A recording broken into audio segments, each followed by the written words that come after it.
ยักษ์ใหญ่อันดับหนึ่งแห่งวงการโทรคมนาคมและดิจิทัลไทยที่เพิ่งเปิดใบเสร็จงบการเงินไตรมาส 2ด้วยกำไรสุทธิเติบโตพุ่งทะยาน25%ทำสถิติสูงสุดเป็นประวัติการณ์พร้อมใจเด็ดเคาะจ่ายเงินปันผลระหว่างการสูงถึง 8.69 บาทต่อหุ้น คือแบบอะไรคือเครื่องยนต์หลักที่ทำให้บริษัทสามารถสร้างกระแสเงินสดได้อย่างแข็งแกร่งท่ามกลางสภาวะเศรษฐกิจที่ท้าทายแบบนี้นะคะ โหเปิดมาด้วยคำถามที่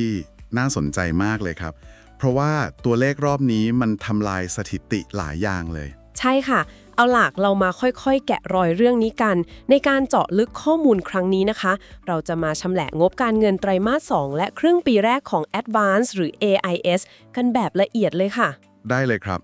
คือถ้าเราเริ่มกันที่ภาพรวมเนี่ย สิ่งที่น่าทึ่งตรงนี้ก็คือ โครงสร้างตลาดโทรคมนาคมของบ้านเรา มันเปลี่ยนผ่านไปสู่สภาวะผู้เล่นน้อยราย หรือที่เรียกกันว่า duopoly market อย่างสมบูรณ์แล้วนะครับ ซึ่งสภาวะผู้เล่นน้อยรายที่เหลือกันอยู่แค่ 2 เจ้าใหญ่เนี่ย มันส่งผลยังไงกับกลยุทธ์ของบริษัทบ้างคะ คือมันเป็นตัวแปรสำคัญเลยครับที่ช่วยลดโอกาสการกลับไปทำสงครามราคาแบบเลือดสาดเหมือนในอดีต ลองนึกภาพตามนะครับ พอผู้เล่นน้อยลง แรงจูงใจที่จะไปหั่นราคาแข่งกันแย่งลูกค้ามันก็น้อยลงไปด้วย เข้าใจเลยค่ะ เหมือนต่างคนต่างก็รู้ว่าสู้ราคากันไปก็เจ็บตัวเปล่าๆ ได้ลูกค้ามาแต่กำไรหายหมดแบบนั้นเนาะ ถูกต้องเลยครับ การแข่งขันด้านราคามันก็เลยกลับมาอยู่ในจุดที่สมเหตุสมผลมากขึ้น แล้วทีนี้พอไม่ต้องไปเผาเงินทิ้งกับโปรโมชั่นขาดทุน บริษัทก็หันมาโฟกัสเรื่องการดึงประสิทธิภาพของต้นทุนได้อย่างเต็มที่ โดยเฉพาะอย่างยิ่งภายหลังจากการควบรวมกิจการบรอดแบนด์นะครับ ซึ่งไอการไม่ต้องไปเผาเงินทำสงครามราคาเนี่ยผลลัพธ์มันสะท้อนออกมาในงบการเงินไตรมาส 2แบบเพียวๆเลยนะคะ ขอกางตัวเลขเชิงประจักษ์ให้เห็นภาพกันชัดๆเลยละกันค่ะ จัดมาเลยครับ ตัวเลขไตรมาสนี้มีจุดน่าสนใจเยอะมาก คือรายได้รวมของเขาแตะระดับ 56,497 ล้านบาทค่ะ โดยมีรายได้จากการให้บริการหลักหรือ Core Service Revenue อยู่ที่ 45,473 ล้านบาท ซึ่งก็คือขยายตัวบวก 5.8% เมื่อเทียบกับปีที่แล้ว ใช่ครับ และถ้าเราขยับลงมาดูที่บรรทัดสุดท้าย คือกำไรสุทธิ เขาทำได้สูงถึง 13,716 ล้านบาทเลยนะครับ โห 13,700 กว่าล้านเลยนะคะ ครับผมเติบโตตั้ง 25% จากปีที่แล้ว และขยับขึ้นบวก 1.6% จากไตรมาสก่อนหน้าด้วย ซึ่งตัวเลขนี้เนี่ยถือว่าสามารถเอาชนะการคาดการณ์หรือ beat consensus ของตลาดได้อย่างสวยงามเลย เดี๋ยวนะคะ คือตลาดประเมินไว้ต่ำกว่านี้หรอคะ ใช่ครับ นักวิเคราะห์ส่วนใหญ่ประเมินกรอบบนไว้ที่ประมาณ 13,100 ถึง 13,600 ล้านบาทเท่านั้นเอง การทะลุเพดานขึ้นมาได้แบบนี้ สะท้อนว่ากลไกการทำกำไรของเขาทำงานได้ดีกว่าที่คาดไว้มากครับ ปังมากค่ะ แล้วพอไปดูตัวเลขกำไรก่อนหักดอกเบี้ย ภาษี ค่าเสื่อมราคาและค่าตัดจำหน่าย หรือที่เราเรียกกันติดปากว่า EBITDA ก็ทะยานไปแตะ 32,939 ล้านบาท บวกมา 8.8% เลย ถือเป็นกระแสเงินสดจากการดำเนินงานที่แข็งแกร่งมากครับ ใช่ค่ะ สรุปผลงานสะสมครึ่งปีแรกนะคะ รายได้รวมสะสมยืนเหนือ 19,800 ล้านบาทไปแล้ว พร้อมมีกำไรสุทธิสะสมรวม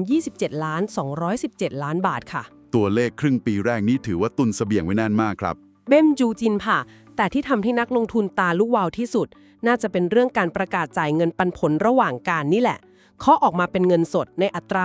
8.69 บาทต่อหุ้นเลยนะคะ โห 8.69 บาทต่อหุ้นนี่ไม่ใช่น้อยๆเลยนะครับ คิดเป็น payout ratio สูงถึง95%ของกำไรสุทธิครึ่งปีแรกเลยนะ แบบนี้แปลว่าหาเงินมาได้เท่าไหร่ ก็แทบจะควักกระเป๋าจ่ายคืนให้ผู้ถือหุ้นเกือบหมดเลยใช่ไหมคะกำหนดวันขึ้นเครื่องหมาย XD ก็คือ 19 สิงหาคม และเตรียมรับเงินเข้ากระเป๋าจริงวันที่ 3 กันยายนนี้เลยค่ะ ครับผม ถ้าเรานำเรื่องนี้ไปเชื่อมโยงกับภาพใหญ่ การที่เขาใจเด็ดจ่ายตันผลเยอะขนาดนี้มันพิสูจน์ให้เห็นเลยว่า เขาบริหารเงินสดได้นิ่งมาก อัตราผลตอบแทนปันผลหรือ dividend yield คาดการณ์ช่วงครึ่งปีหลังจะอยู่ราวๆ 1.8% และอาจขยับไปถึง 4.7% ในปีถัดไปได้เลยครับ ถือเป็นบทพิสูจน์ความเป็นหุ้นปลอดภัยหรือ defensive dividend ที่แท้ทรูเลยนะคะ ใช่ครับ ในสภาวะตลาดผันผวน หุ้นที่มีกระแสเงินสดแน่นอนแบบนี้แหละครับ ที่เป็นที่พักพิงชั้นดี ขออนุญาตเปรียบเทียบแบบนี้ได้ไหมคะ คือ Advance ตอนนี้เนี่ยเหมือนเครื่องจักรผลิตเงินสดขนาดมหึมา ที่เพิ่งได้รับการจูนอัพเครื่องยนต์มาใหม่ทำให้แบบกินน้ำมันน้อยลงแต่วิ่งได้ไกลกว่าเดิม เป็น analogy ที่เห็นภาพชัดเจนมากครับ เพราะเดี๋ยวเราจะมาดูกันว่าเครื่องยนต์แต่ละตัวของเขามันถูกจูนอัพยังไงบ้าง งั้นเรามาชำแหละเครื่องยนต์ 3 ธุรกิจหลักของเขากันเลยดีกว่าค่ะ เริ่มที่เครื่องยนต์ที่ 1 ก่อนเลย ธุรกิจโทรศัพท์เคลื่อนที่หรือ Mobile Business ฐานที่มั่นหลักของเขาเลยครับตัวนี้ ใช่ค่ะ ไตรมาสนี้ทำรายได้ไป 31,650 ล้านบาท โตขึ้นบวก 3.8% จากปีที่แล้ว อยากรู้จังเลยค่ะว่าฐานลูกค้าที่ใหญ่ขนาดนี้เขาผลักดันการเติบโตมาได้ยังไงคะ สาเหตุหลักๆ มาจากการเติบโตของผู้ใช้บริการ 5G ครับ ตอนนี้ยอดทะลุ 10.5 ล้านรายไปแล้ว ซึ่งการที่ลูกค้าขยับมาใช้ 5G เนี่ยมันไปหนุนให้รายได้เฉลี่ยต่อเลขไม้หรือ ARPU ฟื้นตัวกลับขึ้นมาสู่ระดับ 231 บาทต่อเลขไม้ต่อเดือนครับ ฮะ แปลว่าพอคนเปลี่ยนมาใช้ 5G ก็ต้องจ่ายค่าแพ็กเกจแพงขึ้นใช่ไหมคะ พวกเขาก็เลยทยอยเลิกแพ็กเกจเน็ตไม่อั้นราคาถูกๆออกไปทำให้โครงสร้างรายได้มันแข็งแรงขึ้นครับ เห็นภาพเลยค่ะ จากที่เคยจ่าย100 กว่าบาทเล่นเน็ตไม่อั้น ตอนนี้ก็ต้องขยับมาใช้แพ็กเกจที่ราคาสูงขึ้นตามคุณภาพ 5G ไปด้วย ทีนี้ออกนอกบ้านใช้มือถือ พอกลับเข้าบ้านเราก็ใช้เน็ตบ้านเนอะมาต่อกันที่เครื่องยนต์ที่ 2 ค่ะ ธุรกิจอินเทอร์เน็ตความเร็วสูง AIS 3BB Fiber 3 ตัวนี้ถือเป็นไฮไลท์เด่นของงบรอบนี้เลยนะครับ จริงค่ะ ยอดขายพุ่งแรงมากบวก 21% เมื่อเทียบกับปีที่แล้ว แต่ 12,400 ล้านบาทเลยนะคะ แล้วก็ดันรายได้เฉลี่ย ARPU ของฝั่งบรอดแบนด์ขึ้นไปถึง 510 บาทต่อครัวเรือนต่อเดือนด้วย ครับ เป็นผลมาจากการรับรู้รายได้ของ 3BB เข้ามาเต็มไตรมาสด้วยครับ แต่เดี๋ยวก่อนนะคะ ขอถามแทนใจนักลงทุนนิดหนึ่ง คือพอโครงข่ายบรอดแบนด์2เจ้าใหญ่มารวมกันแล้วเนี่ย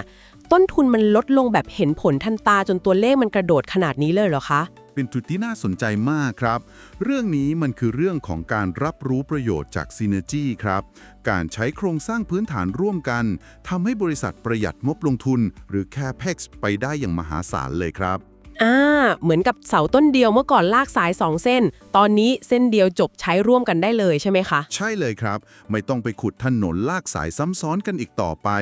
ซึ่งผลลัพธ์จากการลดต้นทุนตรงนี้ มันไปสะท้อนออกมาชัดเจนที่อัตรากำไร EBITDA Margin ที่พุ่งขึ้นไปแตะระดับ 58.3% เลยครับ โห 58% กว่าเลย ถือว่าอัตรากำไรขั้นต้นสูงมากเลยนะคะเนี่ยทำธุรกิจแล้วตัวเบาหวิวเลย ครับผมถือเป็นการบริหารจัดการต้นทุนหลังควบรวมที่เห็นผลลัพธ์เป็นรูปธรรมรวดเร็วมากครับ น่าทึ่งจริงๆค่ะ มาถึงเครื่องยนต์ที่ 3 กันบ้าง ธุรกิจบริการลูกค้าองค์กรและดิจิทัลหรือฝั่ง Enterprise และ Data Center ตัวนี้ก็โตแรงนะคะ ขยายตัวบวก 18% เมื่อเทียบกับปีที่แล้วเลย เครื่องยนต์นี้ถึงสัดส่วนรายได้จะยังไม่ใหญ่เท่า 2 ตัวแรก แต่มันคือคุ้มพลังแห่งอนาคตเลยนะครับ ทำไมถึงมองเป็นอนาคตล่ะคะ เพื่อเรากำลังอยู่ในเทรนด์ระดับโลกเรื่อง AI transformation ครับ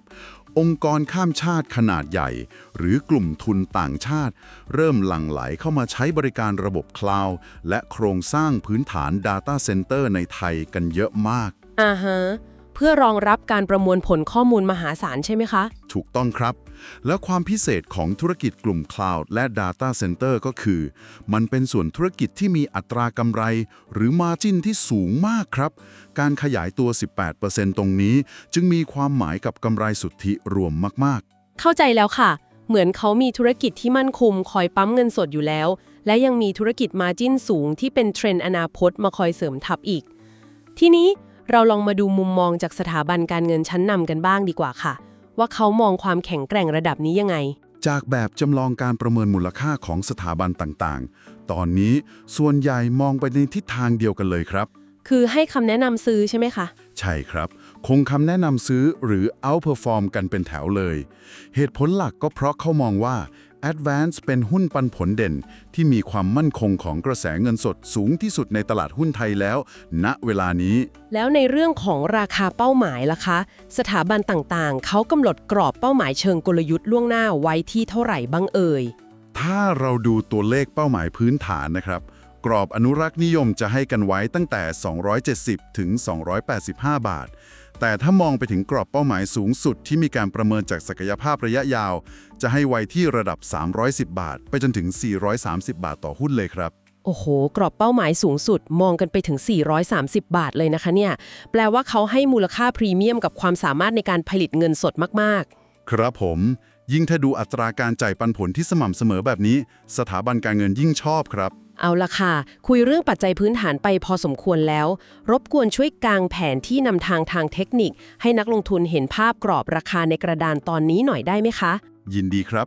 ในเชิงเทคนิคและกลยุทธ์การเทรด เรามาประเมินโซนแนวรับสำคัญกันก่อน